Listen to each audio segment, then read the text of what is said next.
You love the feeling of being renewed. To protect the things most precious to you.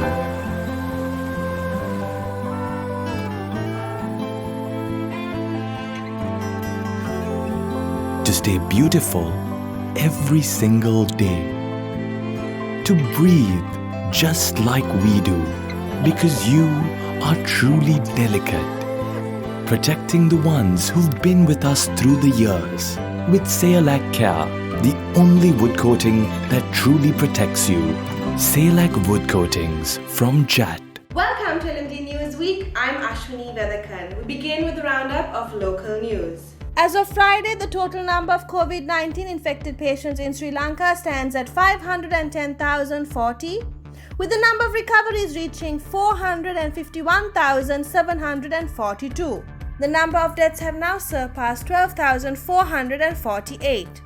Local singing sensation Yohani De Silva, whose rendition of the hit song Manike Mage Hite has now become a global hit and is set to perform in India. The young artist will be performing at Studio XO Gurugram on the 30th of September and at the Heart Cup Coffee Gachibowli, Hyderabad on the 3rd of October. Taking the adverse effect of bookstore closure on online education into consideration, the Director General of Health Services accepted the request made by the Inspector General of Police to keep bookstores open during curfew. Permission was granted to keep bookstores open in compliance with health instructions and under the supervision of public health inspectors. The State Minister of Solar, Wind and Hydropower Generation Projects Development announced that a solar-powered fence will be constructed to protect villagers in the Anuradhapura district from wild elephants. Accordingly, solar power will ensure the continuous functioning of the fence that is expected to cover 490 kilometers of the district.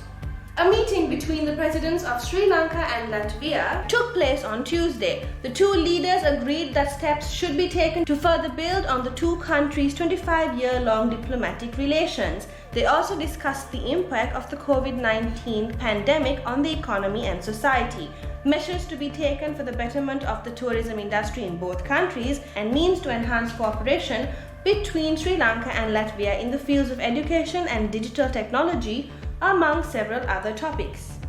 Moving on to business news, the chairman of Sigiriya Jungles, Devendra Senaratne, in an exclusive interview with LMD, expressed his concern over the tourism industry's ability to achieve the target of $10 billion in earnings and 6 million tourist arrivals by 2025. He believes that the targets envisioned 2 to 3 years ago should be revised downward as it may not be feasible until 2030.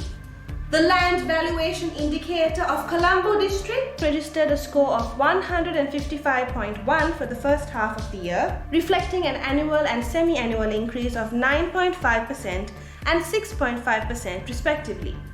The Central Bank of Sri Lanka states that these figures point to a reversal in the declining trend in land valuation indicator appreciation over the past 2 years. The parity between the US dollar and the Sri Lankan rupee on Friday stood at 200 rupees and 25 cents, which was an increase from where the rupee stood on Wednesday at 199 rupees 63 cents. According to reports from the Colombo Stock Exchange, the All-Share Price Index or ASPI for Friday stood at 8,940.11.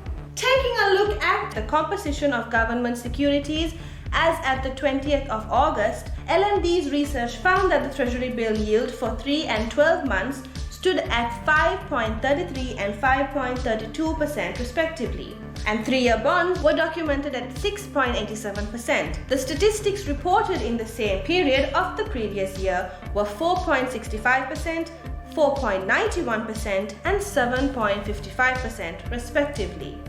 We'll be back with the latest in global news after a short break. Thank you so much for all the support you gave me, guys. Okay. Today, I got promoted. Those who spread goodness radiate happiness to everyone around them. Introducing LOLC Finance Credit Cards. Fuel the goodness in you. Welcome back and here's the latest from global news. As of Friday, the total number of global COVID-19 infected patients has surpassed 231 million, with the number of recoveries reaching 208 million, and the number of deaths now stands at 4.7 million. The price of Brent crude oil on Friday hovered between $76.94 and $77.73. Taking a look at the global calendar, the special events for the upcoming week are the virtual Nordiva Wastewater Conference that is scheduled to be held on the 28th, the World News Media Congress to be held from the 28th to the 30th in Taipei, Taiwan, and the 4th IMF Annual Macro-Financial Research Conference, as well as the ANZ Carbon Capture, Utilization and Storage Forum to be held from the 29th to the 30th. Furthermore, the ADBI Central Bank of Sri Lanka APAEA Joint Workshop on Monetary Policy, Banking and Finance and Central Banking is to be held on the 30th, while the Brand Finance Global Forum and the Third World Bank Tax Conference are also scheduled for the last day of the month via virtual platforms. A 5.8 magnitude earthquake struck southeast Australia on Wednesday at Mansfield, not far from the Victorian state capital. The tremor was felt in neighbouring South Australia and New South Wales, and it was followed by two aftershocks at 4.0 and 3.1 magnitudes.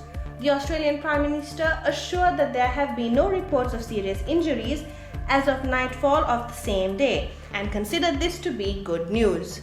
And that's all the news we have for you this week. Don't forget to subscribe to our YouTube channel and follow us on Facebook and Twitter.